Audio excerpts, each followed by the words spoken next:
तत्रोपविष्टो भगवान् स ईश्वरो योगेश्वरान्तर्हृदि कल्पितासनः चकास गोपी परिषद्गतो अर्चितस्त्रैलोक्यलक्ष्ये पदं वपुददत्। యోగీశ్వరులు ఎవనికి తమ హృదయమునందు ఆసనమునొసగుదురో అట్టి దేవదేవుడగు శ్రీకృష్ణుడు గోపికల సభలో ఆసీనుడయ్యను. ముల్లోకముల యందలి సౌందర్యమునకు ఐశ్వర్యమునకు ఏకైక పదమగు అతని దివ్య దేహము దేదీప్యమానముగా శోభిల్లుచుండగా గోపికలు అతనిని అర్చించిరి. ఈ శ్లోకంలో మనకు కొన్ని సందేహాలు నివృత్తి అవుతాయన్నమాట. ఏంటి ఆ సందేహాలంటే, యోగులు ఏం చేయాలా? చాలామంది మేము ప్లెయిన్ గోడ మీద ఒక చుక్క పెట్టుకొని దాని మీద ధ్యానం చేస్తాము. తర్వాత ఇంకో కొంతమంది ఏ ఆలోచన రాకూడదు అని ఆలోచిస్తూ ధ్యానం చేస్తాం. అది కూడా ఒక ఆలోచనే కదా.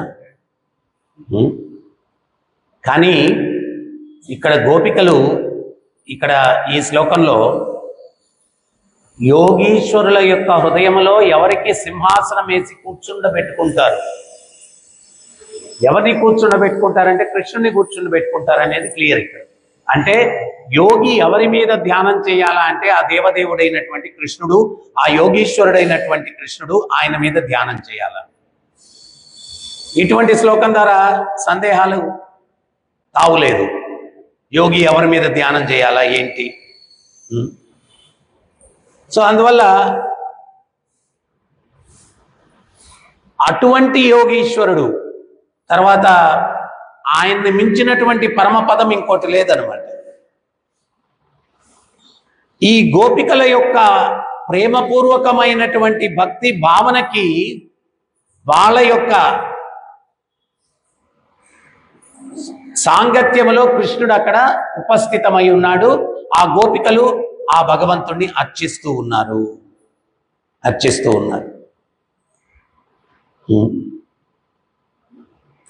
సో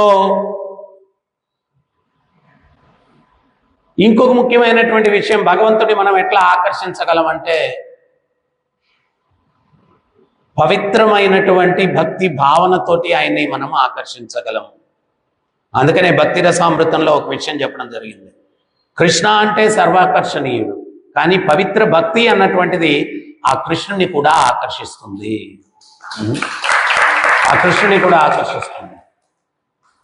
నిన్న కూడా నేను ఒక పాయింట్ చెప్తూ ఉన్నాను. భగవంతుడు ఆది పురాణంలో చెప్పడం జరుగుతుంది. ఏమని అంటే, ఏదైనా నేను సులభంగా ఇస్తాను కానీ భక్తిని అంత సులభంగా ఇవ్వను. ఎందువల్ల అంటే ఎవరికైతే భగవంతుడు భక్తిని ఇస్తాడో ఆ భక్తునికి భగవంతుడు దాసుడు అయిపోతాడు. ఆయన చేత దాస్యం చేయించుకోవాలంటే అతను ఎంతో ఉన్నతమైనటువంటి స్థితి కలిగి ఉండాలా. సో అందువల్ల తప్పించాలా భగవంతుని కోసం, ఎంతో తప్పించాలి.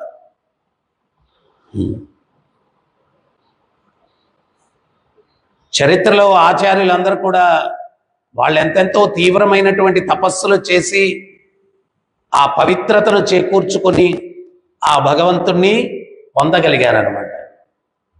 మనమేదో కామెడీగా భక్తి జీవితంలో ఉంటూ ఏదో భగవంతుడు నాకు పొందాల నేను అని చెప్పి అనుకుంటే అంత సులభంగా మనం పొందలేము. తీవ్రమైన తపస్సు చేయాలి. మొట్టమొదటిది మనం చేయాల్సింది ఏంటి అంటే సాధన ద్వారా మన హృదయంలో ఉన్నటువంటి మాలిన్యాన్ని తొలగించుకోవాలి. ప్రభుపాదులు వారు చెప్తారు, గర్భగృహం చాలా క్లీన్గా ఉండాలి. ఎందువల్ల భగవంతుడు ఉంటాడు కాబట్టి. మరి హృదయ స్థానం అన్నటువంటిది భగవంతుడిని నువ్వు కొలువు చేసుకోవాలా అంటే దానికి కూడా చాలా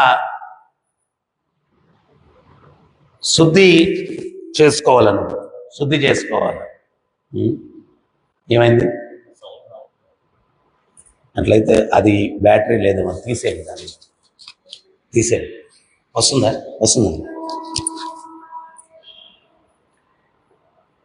సో భగవంతుని మన హృదయంలో కొలువు చేసుకోవాలా అంటే ఆ హృదయాన్ని శుద్ధి చేసుకోవాలి మనం. మనమే అశౌచంగా అశుభ్రంగా ఉన్నటువంటి ప్రదేశంలో ఉండలేము. ఇల్లంతా దుమ్ముగా ఉంది, చెత్తగా ఉంది. మనం తిన్నటువంటి ప్లేట్స్ అన్నీ మన మంచం చుట్టూ పడేసుకొని ఉన్నాము. ఒక పక్క దుర్గంధం కొడుతూ ఉంది. అటువంటి వాతావరణంలో ఎవరన్నా మనకు అటువంటి రూమ్ ఇచ్చేసి, ప్రభు ప్రశాంతంగా పడుకోండి ప్రభు, పీస్ఫుల్గా పడుకోండి ప్రభు అని చెప్పి అన్నారనుకోండి, మనకెట్టుంటుంది?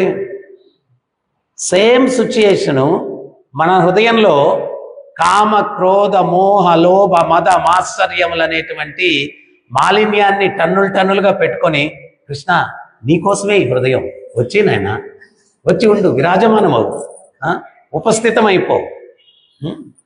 సో అది రైట్ కాదు. అటువంటి దుస్థితిలో భగవంతుణ్ణి మనం ఉంచాలా అనుకోవడం మన అజ్ఞానానికి పరాకాష్ఠది. సో అందుకని ప్రభుపాదుల వారు ఏం చెప్పారంటే, నామం చేయి, తీవ్రంగా నామం చేయి. ఆ తీవ్రంగా నామం చేసినప్పుడు ఏమవుతుంది అంటే, ఈ హృదయంలో ఉన్నటువంటి మాలిన్యం తొలగుతూ ఉంటుంది.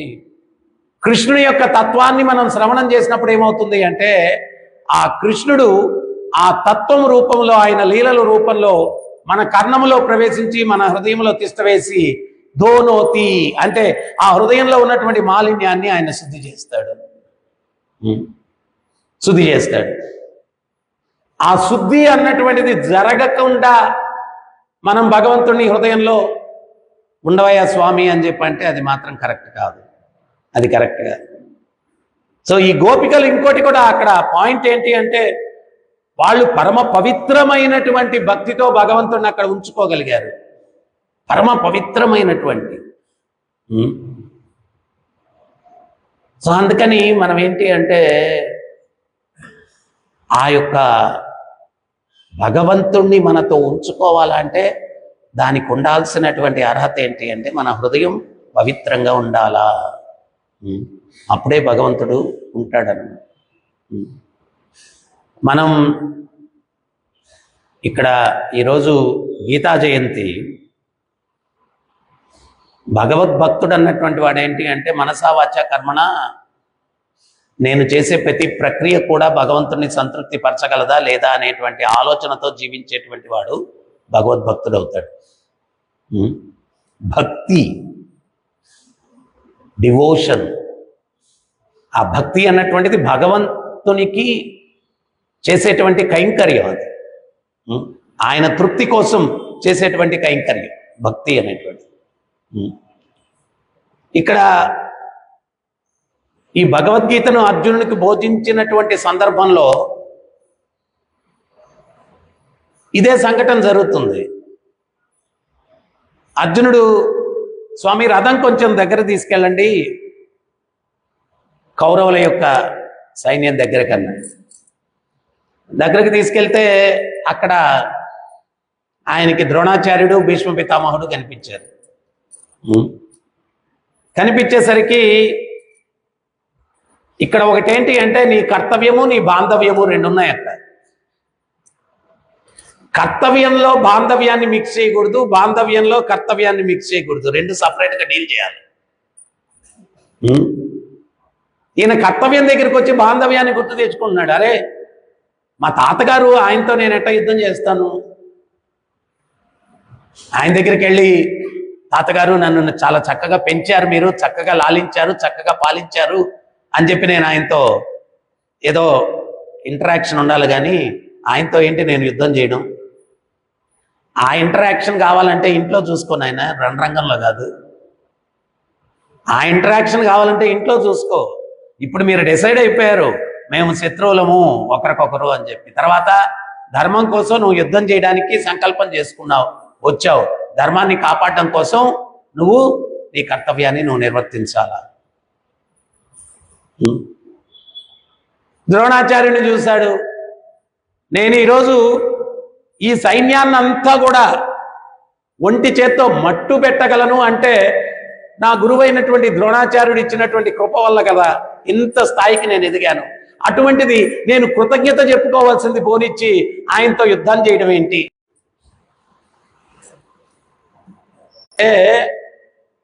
బాంధవ్యం అనేటువంటి బలహీనతతో జీవుడు గాని ఉంటే తప్పులు ఖచ్చితంగా చేస్తాడు. ఎందువల్ల? మనోడు కదా. భగవంతుడు ఆ క్లారిటీ భగవద్గీత ద్వారా ఇవ్వాలనుకున్నాడు. మనోడు అని చెప్పి నువ్వు తప్పు చేస్తే మనోడికి నీకు సంబంధం ఎంతవరకు? ఈ శరీరంలో ఉన్నంత వరకు. కానీ ఆత్మ ఆ కర్మని అది తీసుకొని అనుభవించాలి కదా. అందుకని నువ్వు ఏదైనా కానీ ఆత్మ దృష్టితో చూసినప్పుడు నువ్వు ఏదైనా సరైనటువంటి నిర్ణయం తీసుకొని సక్రమైనటువంటి జీవితాన్ని గడిపేదానికి అవకాశం ఉంది. శారీరక దృష్టిలో చూస్తే హృదయ దౌర్బల్యం అనేది ఒకటి తయారవుద్ది. దానివల్ల ఏంటి అంటే మనం తప్పులు చేస్తాం ఆ హృదయ దౌర్బల్యం వల్ల. ఆ హృదయ దౌర్బల్యం ఏం చేస్తుంది అంటే మనోడు కదా పర్లేదు, ఎంత తప్పు చేసినా మనోడికో చట్టం, పరాయుడికో చట్టం. దానివల్ల జీవుడు కర్మబద్ధుడు అవుతాడు. ఇక్కడ అర్జునుడికి వచ్చిన అడ్వాంటేజ్ ఏంటంటే తన కర్తవ్యం భగవంతుని యొక్క ఆలోచన రెండు ఒకటే అయ్యాయి. అందువల్ల అర్జునుడు యుద్ధం చేసినా కానీ అది భక్తియుక్త సేవ అయింది.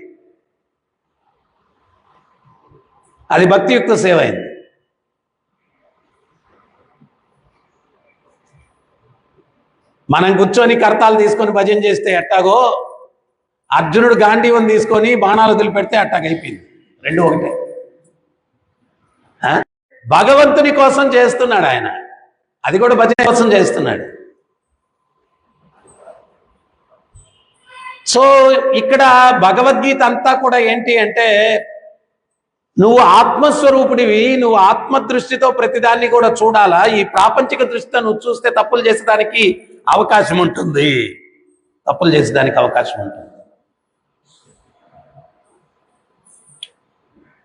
సో మనం కూడా ఏంటి అంటే ఆ భగవద్గీతను అధ్యయనం చేసిన తర్వాత ఏ దృష్టిని మనం పెంపొందించుకోవాలా, అదేదో ఒక జ్ఞానాన్ని పొందడం కాదు. ఆ భగవద్గీత జ్ఞానం భగవంతుడు ఎందుకు బోధించాడు అంటే నీ జీవితంలో దాన్ని నువ్వు వినియోగించుకో అనేటువంటి ఉద్దేశంతో ఇచ్చినటువంటి జ్ఞానం అది.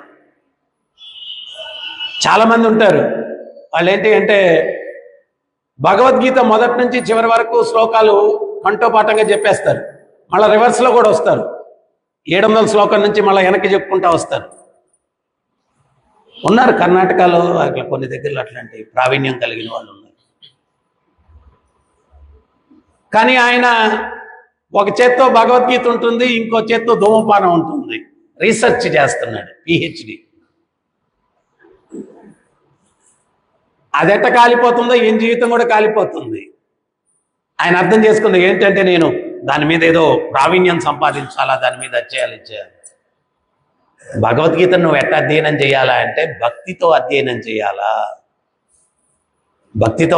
చేయాలా. దాని మీద రీసెర్చ్ నువ్వేం చేసేది? అది నీ జీవితంలో ఎట్లా వినియోగించుకోవాలా అనే దృష్టితో దాన్ని మనం చూడాలి. అందుకని అర్జునునికి భగవంతుడు ఆయన కన్ఫ్యూజన్ స్టేట్లో ఉన్నాడు. అటువంటి సంఘటనలు మన జీవితంలో కూడా ఎన్నో ఉంటాయి. 4 రోడ్ల కూడలి, కుడి పక్కకి వెళ్ళాలా, నేరుగా వెళ్ళాలా, ఎడం పక్కకి వెళ్ళాలా తెలియట్లేదు. అప్పుడు మనం రెఫరెన్స్ భగవద్గీత తీసుకుంటే అప్పుడు మనకు కరెక్ట్గా ఏ రూట్లో వెళ్ళాలా అనేటువంటిది ఒక క్లారిటీ వస్తుంది అన్నమాట. అందుకోసం సర్వ మానవాళిని రిప్రజెంట్ చేస్తున్నాడు ఎవరు? అర్జునుడు ప్రాతినిధ్యం వహిస్తున్నాడు. మానవుల తరపున అర్జునుడు ఏదో అజ్ఞానంలో ఉన్నాడని కాదు. వాళ్ళిద్దరు కూడా ఎవరు? నరనారాయణ ఋషులు. ఎప్పుడు అర్జునుడు అజ్ఞానంలోకి వెళ్ళేటువంటి సందర్భమే లేదు. సో ఎప్పుడైనా కానీ మనం బాంధవ్య దృష్టితోటి కర్మలు చేసినప్పుడు ఈ భౌతిక జగత్తులో బంధింపబడతాం. కాబట్టి ప్రతిదీ ఆత్మ దృష్టితో ధర్మం ప్రకారము, భగవంతుని యొక్క ఇష్టం ప్రకారం. ధర్మరాజు కూడా అశ్వత్థామాత కుంజర అది చెప్పిన తర్వాత భగవంతుడు అబద్ధం పలికించాడే అని భగవంతుడిని శంకించాడండి. ధర్మరాజు యొక్క రథం భూమి మీద తాకలేదంట, ఆయన ధర్మ సౌశల్యానికి గాల్లోని తిరుగుతుందంట. ఎప్పుడైతే భగవంతుడిని శంకించాడో భూమిని తాకింది. మళ్ళా ఆలోచించాడంట, భగవంతుడు ఏం చెప్తే అది ధర్మం, ఏం చెప్తే అది న్యాయం, అని చెప్తే అది సత్యము, ఆయన్ని నేను శంకించానేంటి అని చెప్పి తన ఆలోచనలో మార్పు తెచ్చుకున్నాడు. మళ్ళా అప్పుడు రథం పైకి వెళ్ళిందంట. మళ్ళా రథం పైకి వెళ్ళింది. అంటే భగవంతుడు లోక కళ్యాణం కోసం చేస్తాడు ఏదైనా కానీ. ఇప్పుడు కర్మ సిద్ధాంతం ప్రకారం every action there is an equivalent opposite reaction. అంటే మరి వాళ్ళు చేసిన పాపాలకి సమానమైనటువంటి ప్రతిచర్యలు వాళ్ళకి తగలాలి కదా కౌరవులకి. కర్ణుడి విషయంలో కూడా ఆయన రథం భూమిలోని కూరుకొని పోయింది. అప్పుడు అర్జునుడిని తీసుకొని వచ్చాడు. స్వామి కర్ణుడిని చంపేయమని చెప్పి చెప్తున్నాడు. కర్ణుడు అంటున్నాడు, ఇదేంటి ధర్మం స్వామి, మీరు ధర్మానికి ప్రభువులు అంటారు, దేవదేవుడు అంటారు, నేను నిస్సహాయ పరిస్థితుల్లో ఉంటే మీ శిష్యుడికి చెప్తున్నారు నన్ను చంపేయమని చెప్పి, ఇదేం న్యాయం అన్న. అప్పుడు కృష్ణుడు అన్నాడు, ధర్మం, న్యాయం, నీతి వీటన్నిటి గురించి నాకు చెప్పేంతటి వాడి అయ్యావయ్యా. అంటే ఏదో పెద్దోళ్ళు ఒక సామెత చెప్తారు, హనుమంతుడి ముందు కుప్పి గొంతులు అన్నట్టు. నాకు చెప్పేంతటి వాడి అయ్యావా? హనుమంతుడు ఎగిరే గంతులు మనం ఏముంది చెప్పండి. ఆయన ఈ లోకం నుంచి ఇంకో లోకానికి కూడా ఎగిరి వెళ్ళిపోతాడు. ఆయన ముందు నేనేదో పెద్ద ఎగిరేవాడిని అంటే ఏముంది. అప్పుడు కర్ణుడికి ఆయన చేసిన తప్పిదాలని భగవంతుడు గుర్తు చేస్తాడు. నువ్వు నిస్సహాయ పరిస్థితిలో ఉంటే చంపమని చెప్తున్నారు అని నన్ను ఏదో తప్పు పడుతున్నావు. మరి అభిమన్యుడిని వెనకాల నుంచి ఆయుధాలని తుంచేశారు. తర్వాత ఒక మహారథితోటి ఒక మహారథి యుద్ధం చేయాల. నిరాయుధుడిని చేసి, అస్త్రం లేని వ్యక్తితో యుద్ధం కూడా చేయకూడదు. నిరాయుధుడిని చేసి అతి నీచంగా ఒక చిన్న అస్త్రాన్ని అర్థించుకున్నా కానీ ఇవ్వకుండా అతి నీచంగా అతి హేయంగా చంపారు. అప్పుడేమైంది ధర్మం? ఇప్పుడు ధర్మం గురించి మాట్లాడు.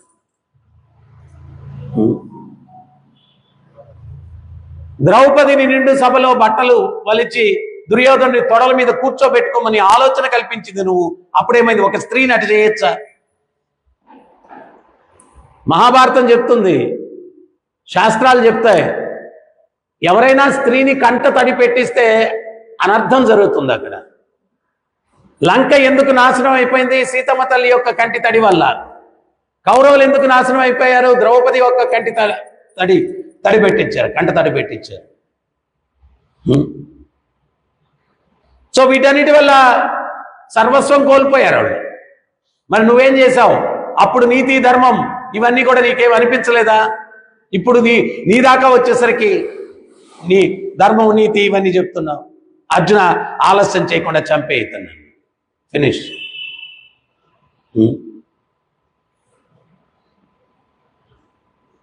ఎవరైనా కానీ వారి యొక్క జీవితంలో ఈ భౌతిక జగత్తులో మనం జీవించేటప్పుడు ఈ యొక్క శారీరక బాంధవ్యాలు ఉంటాయి, కర్తవ్యాలు వేరుగా ఉంటాయి.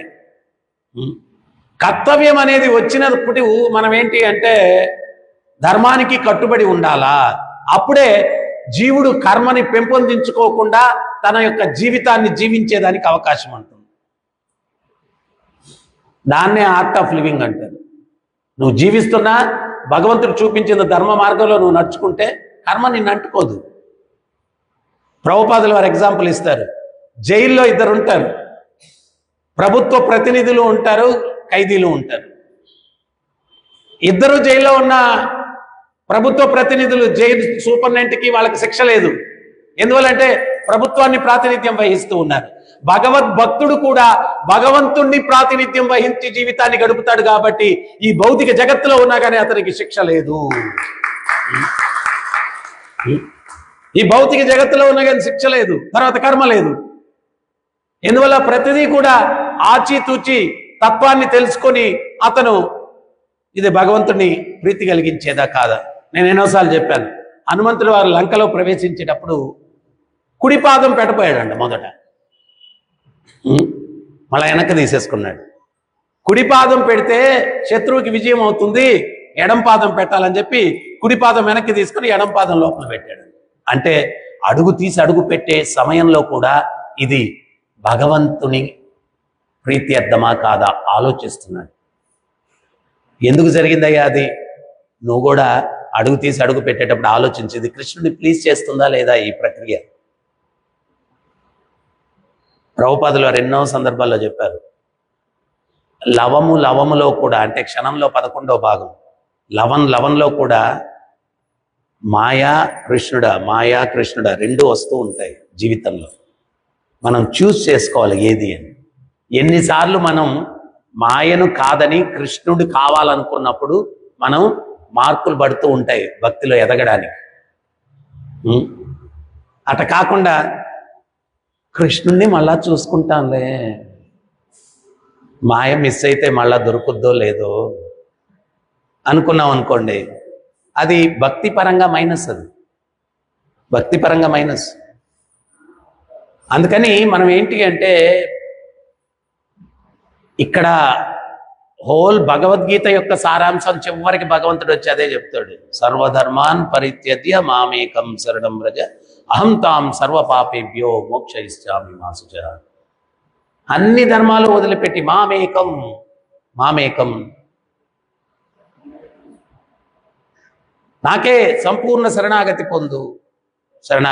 అహం తాం సర్వపాపేభ్యో, అనంతకాలం నుంచి పోగు చేసుకున్నటువంటి పాపాల నుంచి విముక్తుని కావించి మోక్షయిష్యామి మాస్టర్, మోక్షాన్ని ప్రసాదిస్తాను.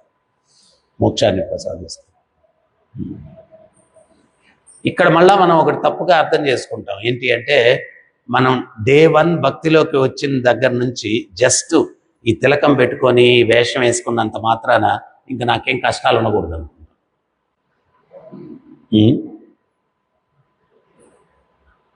తలలు బోడులైనా తలపులు బోడులు కాలేదే అన్నారు పెద్దోళ్ళు.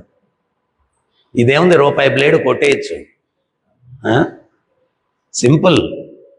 మొదట్లో మేము మంగళవాళ్ళ దగ్గరికి వెళ్ళేవాళ్ళం కొట్టించుకునేది, ఇప్పుడు మేమే చేసుకుంటాం. అది కూడా ఎలక్ట్రానిక్ది ఒకసారి కొనుక్కుంటే ఇంక జీవితం అంతా అదే పనిచేస్తుంది. 2 సంవత్సరాల నుంచి ఖర్చు కూడా లేదు. తలలు బోడులైనా తలపులు బోడులు కాలేదే. తలలు బోడులు కొట్టడం పెద్ద కష్టం కాదు, తలపులు కోరికలు అవి ఇంకా బోడి కొట్టలే మనం. అవి బోడి కొట్టాలంటే తీవ్రమైన సాధన చేయాలా. ప్రభుపాదులు వారు చెప్తారు, మహాదావాగ్ని, అడవిలో దావాగ్ని చిచ్చు రగులుకునింది, దాంట్లో ఎంత ఇంధనం వేసినా కానీ మాడి మసైపోతా ఉంది. పవిత్ర భక్తి అన్నటువంటి దావాగ్నిలో అనాదిగా పేరుకున్నటువంటి తలపులు అన్నటువంటి కర్మలు, వాటిని ప్రక్షాళన చేయాలంటే ఆ భక్తి తీవ్రం. మనకి చరిత్రలో చెప్తారు, ధ్రువుడు తపస్సు చేసేటప్పుడు ముల్లోకాలు అల్లకల్లోలం అయిపోయాయి, గాలి స్తంభింపబడింది, ఇవన్నీ చెప్తారు.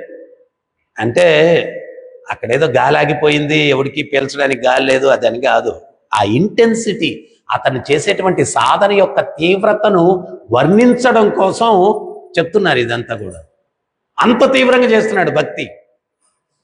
మనము చేతిలో జపమాల, మనసులో వైజయంతిమాల, ఇటువంటి సాధనకి కృష్ణుడు ఎక్కడే వస్తాడు? కృష్ణుడు నువ్వు ఎక్కడ నీ ఆధీనంలో పెట్టుకోగలవు? కృష్ణుడిని నువ్వు ఎప్పుడు ఆధీనంలో పెట్టుకోగలవు అంటే, ఇప్పుడు చిన్న పిల్లవాడిని మనం మార్కెట్కి తీసుకెళ్తాం, వాడు ఒక బొమ్మ చూస్తాడు, చూసి నాన్నగారు నాకు ఆ బొమ్మ కావాలంటాడు. రైట్, ఇంట్లో ఉండే బొమ్మలతోనే సరిగ్గా ఆడట్లేదు, చాలే పదా అంటాడు. ఆ నాన్నగారు 4 అడుగులు వేసి వెనక్కి చూస్తే వాడు రావట్లే, వాడు అంగడి ముందు నిలబడి ఉన్నాడు. ఏయ్ నడు, నిలబడ్డోడు కాస్త కింద పడిపోయాడు. నాకు కావాలి. ఇంక వేరే గత్యంతరం లేనటువంటి పరిస్థితుల్లో ఆ పిల్లవాడికి బొమ్మ తీయాల్సి వచ్చింది. ఇంక వేరే గత్యంతరం లేదు, ఇంక ఇస్తే కానీ వాడు కదలదు. సరే తీసుకోరా ఇచ్చి. మనం కూడా భగవంతుడితోటి ఆ బొమ్మ కోసం పిల్లోడు ఎట్లా ఏడుస్తాడో, కింద పడి దొల్లుతాడో, లేకపోతే ఏ రకంగా మొండి పట్టుదలతో ఉంటాడో, నాకు కూడా కృష్ణుడు కావాలా, కృష్ణ నువ్వు నాకు కావాలా కావాలా కావాలా కావాలా.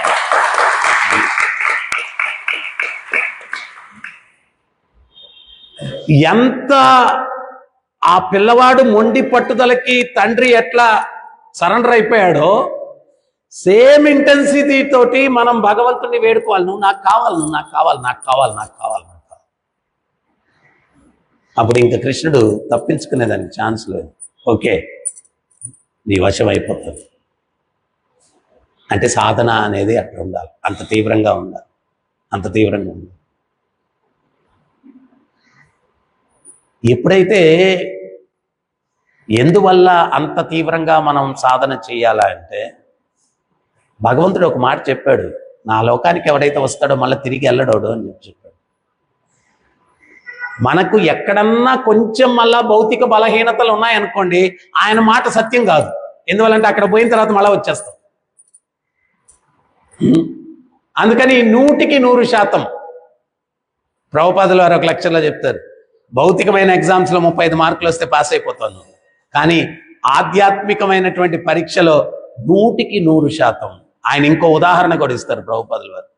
నీ ప్లేట్ అంతా పంచభక్ష పరిమాణాలు ఉన్నాయి, ఎక్కడో ఒక మూల చిన్న మలం ఉంది, దాన్ని నువ్వు ఎంజాయ్ చేయగలవా? ఫుల్ పంచభక్ష పరిమాణాలు, ఒక్క కార్నర్లో కొంచెం మలం ఉంది,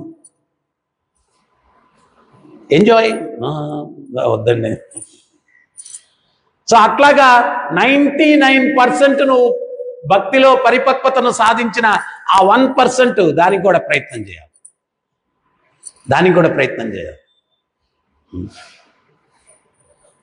ఇక్కడ ఈ గోపికలు పరమ పవిత్రమైనటువంటి భక్తితో భగవంతుని వచనం చేసుకోగలిగారు. సో మనం అనుకోకూడదు ఏదో కొంచెం కొంచెం భక్తి చేస్తాను నేను కృష్ణుడు, కానీ నాకు సరెండర్ అయిపోవాలి. అదే సమయంలో ప్రాపంచిక జీవితంలో మనం ఉన్నప్పుడు బాంధవ్యాలు, కర్తవ్యాలు ఇవన్నీ కూడా ఉంటాయి. వీటన్నిటికీ అతీతమైంది ఏంటి అంటే సంపూర్ణ శరణాగతి. అప్పుడు నీ కర్తవ్యం కూడా అవసరం లేదు, నీ బాంధవ్యంతో కూడా పని లేదు, అన్నిటినీ త్యజించేసి భగవంతుడికి శరణాగతి పొందేది. అట్లీస్ట్ ఈ భౌతిక జగత్తులో లా అండ్ ఆర్డర్ కంట్రోల్ చేయగలిగి ప్రతి ఒక్కరూ ప్రశాంతంగా జీవించాలంటే కర్తవ్యానికి ప్రాముఖ్యతనివ్వాలా. బాంధవ్యానికి కర్తవ్యానికి రెండిటికి మధ్యలో నీకు సందిగ్ధమైనటువంటి సిచ్యుయేషన్ వస్తే నువ్వు కర్తవ్యానికే నువ్వు ప్రాముఖ్యతనివ్వాలి. ఎందువల్ల అంటే ఆత్మదృష్టితో చూసినప్పుడు నువ్వు బాంధవ్యం అన్నటువంటి బలహీనతతోటి నువ్వు కర్తవ్యాన్ని సక్రమంగా నిర్వర్తించకపోతే కర్మని పెంపొందించుకుంటావు. ఆ కర్మ యొక్క ఫలం మళ్ళా దుఃఖాన్ని నువ్వు అనుభవించాలి. సో భగవంతుడు ఇచ్చినటువంటి జ్ఞానం ఈ భౌతిక జగత్తులో నువ్వు ఎట్ట జీవించాలా, తర్వాత అసలు అదేనా జీవనం లేకపోతే గమ్యం ఏదైనా ఉందా. అందుకని లాస్ట్లో ఆయన చెప్తున్నాడు, ఇది జస్ట్ ఇక్కడ ఉండడానికి ఎట్ట బతకాలనే దానికి కొంత జ్ఞానము, తర్వాత అసలు గమ్యం ఏంట్రా బాబు నువ్వు అది అర్థం చేసుకో. గమ్యం ఏంటి అంటే నన్ను చేరుకోవడం. ఇక్కడ ఉన్న రోజులు ఏదో ఎట్ట బతకాలో కొంచెం మార్గదర్శకం, కానీ అసలు గమ్యం ఏంటి? ఇక్కడ ఉన్నప్పుడు ఇంకా అంతా కర్మబంధం, అడుగు తీసి అడుగు పెడితే ఏదో ఒకటి కర్మబంధనాల్లో చిక్కుంటూ ఉంటాము. కర్మబంధనాల్లో చిక్కుంటూ ఉంటాం. నిన్న మొన్న 3 రోజుల కిందట నృగమహారాజు గురించి చర్చించాము. నృగమహారాజు ఆయనకి తెలియకుండా జరిగింది మిస్టేక్, దానికి ఆయన నీళ్లు లేని బావిలో బలి అవ్వాల్సిన పరిస్థితి ఏర్పడింది. అది పరిగణలోకి తీసుకుంటే మనం ఎన్ని బలులు అవ్వాలో, ఎన్ని మిడతలు అవ్వాలో, ఎన్ని బొద్దింకలు అవ్వాలో, ఏంటి పరిస్థితి, ఎన్ని మిస్టేక్లు చేస్తాం లైఫ్లో. అవి చేయకుండా ఉండడానికి భగవంతుడు మార్గదర్శకంగా ఇచ్చినటువంటి జ్ఞానమే భగవద్గీత. నువ్వు ఉండు, కానీ అంటే ప్రభుపాదులు ఒక లెక్చర్లో చెప్తారు, కురిడి టెంకాయ, తర్వాత కమలపు ఆకు. కురిడి ఆ టెంక లోపలే ఉంటుంది, కానీ దాన్ని అంటుకొని ఉండదు. కమలపాకు నీటిలోనే ఉంటుంది, కానీ తడి అంటుకొని ఉండదు. సో మనం కూడా అట్లా చాకచక్యంగా నైపుణ్యంతో జీవించాలి. ఆ నైపుణ్యం ఎక్కడి నుంచి వస్తుంది? గీతాసారం ద్వారా. గీత నువ్వు అర్థం చేసుకోగలిగినప్పుడు నువ్వు జీవిస్తూ ఉంటావు, కానీ కర్మబద్ధుడు కాదు. కర్మబద్ధుడివి కాదు. అటువంటి నైపుణ్యాన్ని తెలియపరిచేటువంటిది భగవద్గీత. ఏదో చేసాం, పొరపాటున పుట్టాం, ఇక్కడ ఏం చేస్తాం? బతకాల. మరి ఎట్ట బతకాల? మార్గదర్శకం. ఎట్ట బతికితే మళ్ళా ఇంకో జన్మ ఎత్తకుండా ఉంటావు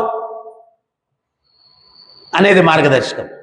ఇవన్నీ కూడా భగవద్గీత ద్వారా మనం తెలుసుకోవచ్చు. సో భగవద్గీత అన్నటువంటిది మానవాళికి మార్గదర్శకం, జీవోద్ధరణకి అది జ్ఞానం. జీవుడు ఉద్ధరింపబడ్డానికి జ్ఞానం అది భగవద్గీత.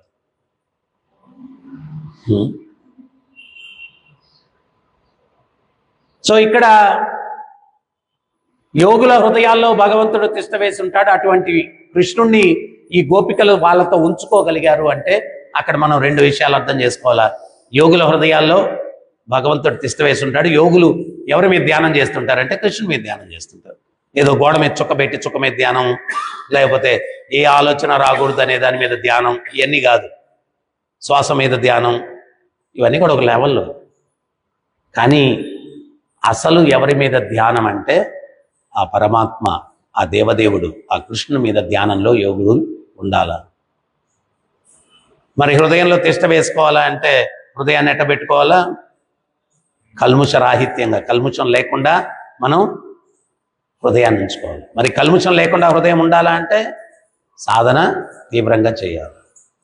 ఎప్పుడైతే సాధన తీవ్రంగా చేస్తామో హృదయంలో ఉన్న మాలిన్యం పోతుందో అప్పుడు భగవంతుడు అటువంటి హృదయంలో తిష్ట వేస్తాడు. సో అందువల్ల ప్రభుపాదుల వారు ఈ భౌతిక జగత్తులో ఏదో పుణ్యాలు అవి ఇవి చేసి నువ్వు ఉన్నతంగా జన్మించడం, డబ్బుతో జన్మించడం, తెలివితేటలతో, అందంతో జన్మించడం, అయినా కానీ ఫ్రీడమ్ లేదు. ప్రభుపాదులు వారు చెప్తారు, నువ్వు కాళ్ళకి చేతులకి బేడీలు, ఇనప బేడీలు వేసినా ఒకటే, వెండి బేడీలు వేసినా ఒకటే, బంగారు బేడీలు వేసినా ఒకటే. ఆ బేడీలు ఉన్నంత వరకు వాడు నడిచేదానికి, సంఖ్యలు నడిచేదానికి. సో ఉన్నతమైనటువంటి జన్మ ఎత్తున్నాడు భౌతికంగా చూస్తే అంటే వాడు బంగారు సంఖ్యలు వేసుకున్నాడు అంతే. సో ఆ సంఖ్యలను తెంచుకునేదానికి మనం ఏం చేయాలా అనేటువంటిది భగవద్గీత మనకు తెలియపరుస్తుంది, భాగవతం తెలియపరుస్తుంది. దాన్ని మనం అనుసరించినప్పుడు ఆ సంఖ్యలను తెంచుకొని స్వతంత్రతతోటి ఆధ్యాత్మిక జగత్తుకు వెళ్ళడానికి బాగుంది. నేను ఒకటి చెప్తా ఉన్నా తమాషగా, ప్రభుపాదుల వారు లీల. ఒకసారి అమెరికాలో ప్రభుపాదుల వారు, మీరు చాలామంది లేరు కాబట్టి మళ్ళీ రిపీట్ చేస్తాం. అమెరికాలో ఒకసారి ప్రభుపాదుల వారిని ప్రవచనం ఇవ్వడానికి ఒక ప్లేస్కి తీసుకెళ్లారంట. ప్రభుపాద వెళ్ళి కూర్చొని కీర్తన మొదలు పెట్టేసరికి ఆ హాల్లో ఎవరు లేరంట. కానీ ప్రభుపాదుల వారు టైం చూసుకున్నారు, నేను ప్రవచనం మొదలు పెట్టాలని చెప్పి జయరాధ మాధవ్ మొదలు పెట్టేశారు. ఆయన కళ్ళు మూసుకొని జయరాధ మాధవ్ పాడేశారు. పాడిన తర్వాత జయరాధ మాధవ్ కంప్లీట్ అయిన తర్వాత కళ్ళు తెరిచారండి. తెరిస్తే హాల్ ఫుల్ అయిపోయిందంట. అయితే హాల్లో ఉండే వాళ్ళందరూ కూడా ఒక్కరి మీద నూలు పోగులేదంట. అది నేకెడ్ కమ్యూనిటీ అంట. అందరు నగ్నంగా ఉన్నారు. అటువంటి పవిత్రమైనటువంటి ఒక ఆచార్యులు బృందావనంలో హ్యాపీగా ఉండే ఆయన పోయి వీళ్ళ ముందు కూర్చొని మనం గానైతే ఎట్లుంటుంది పరిస్థితి చెప్పండి. ప్రభుపాదుల వారి ముఖంలో కించిత్ వికార భావం లేదంట. ఆయన ఎంత సమయస్ఫూర్తితోటి ఉపన్యాసం మొదలు పెట్టారంటే ఆయన చెప్పారంట, మీరందరూ ఆధ్యాత్మిక చింతనకు దరిదాపుల్లో ఉన్నారు. ఈ శరీరానికి బట్టలు వేసుకోవడం అన్నటువంటిది ఎంత అసౌకర్యం బాగా గుర్తించారు మీరు. నేను కూడా ఎందుకు వచ్చానంటే, నేను అనేటువంటిది ఆత్మ, ఆ ఆత్మకి పంచభూతాలతో చేసినటువంటి ఈ యొక్క శరీరం అనేది బయట బట్టల్లాగా ఉంది. ఆ పంచభూతాలతో చేసినటువంటి బట్టల్ని ఎట్లా తొలగించుకొని మీలాగా స్వేచ్ఛను కోరుకుంటూ ఎట్లా జీవించాలా ఆత్మతోటి అని చెప్పి నేను సందేశం ఇవ్వడానికి వచ్చాను అని చెప్పి మొదలుపెట్టాను అని మొదలుపెట్టి ప్రభుపాదుల వారు ఇచ్చిన లెక్చర్కి వాళ్ళు లాస్ట్లో ఒక ఆయన లేచి చెప్పాడంట. ఏమనంటే, మేము అజ్ఞానంలో ఈ బట్టలు వదిలేస్తే అన్ని వదిలేసినట్టు అవుతుందేమో అనుకున్నాము, కానీ ఇది వేసుకొని అసలుది వదిలేయంది ఏం వదిలేయాలో అనేది మీరు చెప్పారు. ఈ 1.5 hour లెక్చర్ ద్వారా మాకు అర్థమైంది. మేము బట్టలు వేసుకున్న తర్వాత ఏ బట్టలు వదిలేయాలో అనేది దానికోసం ప్రయత్నం చేస్తామన్నా. సో ఈ రకంగా ఈ పంచభూతాలతో చేసినటువంటి వస్త్రాన్ని వదిలేయడానికి శాశ్వతంగా మనం ప్రయత్నం చేయాలి. అది భక్తి పరాకాష్ట, గమ్యం అది. గమ్యం అది. దానికోసం మనం ప్రయత్నం చేయాలి. హరే కృష్ణ. ఎవరికైనా ఏమైనా సందేహాలు ఉన్నాయి, డౌట్స్?